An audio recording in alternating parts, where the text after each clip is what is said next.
Hey guys, Jackie Mumfree, the real estate maven, and I'm in one of the units I have for sale here at the Centennial, 12th Centennial here in downtown Atlanta, and wanted just to continue on a series that I'm starting to work on for the, what you wish your realtor would tell you. So another thing that just popped in my mind while I'm still here was earnest money.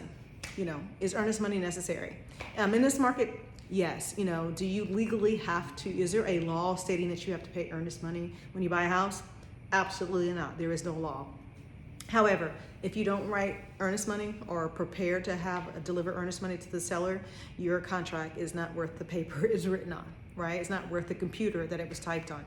So in this case, what's pretty normal here in Atlanta right now, it depends on the transaction, but usually you want to look at about 1% of the sales price as your earnest money. So in this case, this unit here is $435,000, the one that I'm in right now. I'm gonna show you guys a little bit more. This one's $435,000. It is a 2-bedroom, 2-bath townhouse here at 12 Centennial.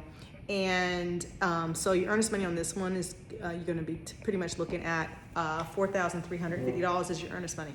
Now, if you don't pay your earnest money on time, it can just really kill your deal. You're not going to really move forward with the transaction. The seller, you're going to be in default, and that seller is going to move on to another buyer because they don't think you're realistic.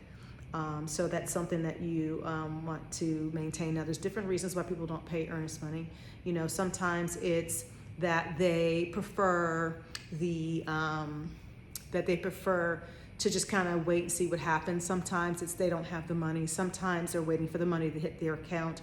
Sometimes they are not happy with the amount that they want to offer less or whatnot. But what's customary in this market is about 1%.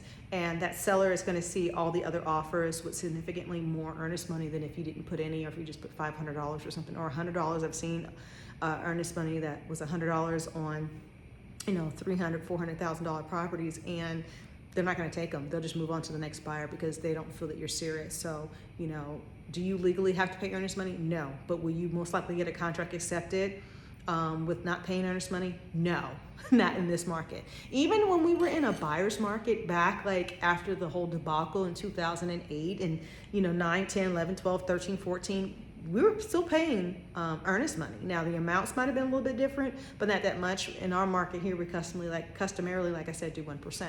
So make sure that you're aware that your realtor is telling you that, so you have the proper expectations. Also, you want to look at doing appraisal caps. If you say, okay, this unit is $435, I really want it, let me go ahead and offer $480 for it.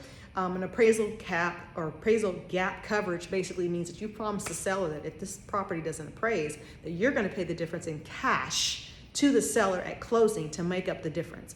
That keeps agents and buyers from sending all these willy-nilly offers that aren't realistic. And that's pretty customary in our market now, that if you're gonna overbid, you're gonna provide proof that you have the money between the difference of the sales price and whatever the appraised value is, that you have the money for your down payment, either in proof of funds or a pre-approval letter from a vetted and trusted lender that's well known. It has a good reputation. You also want to make sure you have your money for your home inspection, money for your appraisal, money for a home warranty, which most buyers are buying their own right now. You need to be prepared to get termite letters if you're buying a single family structure, doing FHA or VA financing. You want to make sure you have all of your money. Now there's down payment assistance programs. You can get gift funds from relatives. You can do a bunch of different things. But you need to make sure you have access to the money or have the money and it's ready to go. Otherwise, you're going to go on to the next buyer. And don't think for a minute, just because you see a house that's been on the market for a month, that seller is desperate. That is one of the biggest misconceptions. Do not think for a heartbeat that the seller is desperate. Because if the seller is desperate, they would just drop the price. I get sellers say, oh, I can sell it for less. I just wait for people to send me offers. On their end, I say price it where you're willing to sell it, what you're willing to take for it, and get it moved, get it gone. Because the longer it sits, the more perception that the buyer has, mistakenly or not, that you become desperate. And they start sending you these Hail Mary offers, which do nothing but irritate you as a property owner. So on one hand, as a Buyer, make sure you're doing your earnest money, make sure you have you're ready to go, that you have your proof of down payment, all that, pre-approval letters, everything's ready to go. And on the seller side, you want to make sure that you're vetting the buyer properly, that your agent is vetting the buyer properly, and that you're not going to be stuck on a number to where your property just doesn't move. You know, I had people who will walk away from a deal because they didn't get an extra $1,200, and they're like, well, you'll take it out your commission. Why should I have to pay for your indecisiveness? Why should I have to pay for your principle of things? No, get the property sold. You hired me to do a job to get it sold. And people just kind of want to go for that win. They want to win on all 365 of their deal, all 360 of their deal. But the best contracts, the best negotiation, the best deals usually come from people getting what they want for their money, right? Getting what they want from their buyer, getting what they want from the structure that they're buying.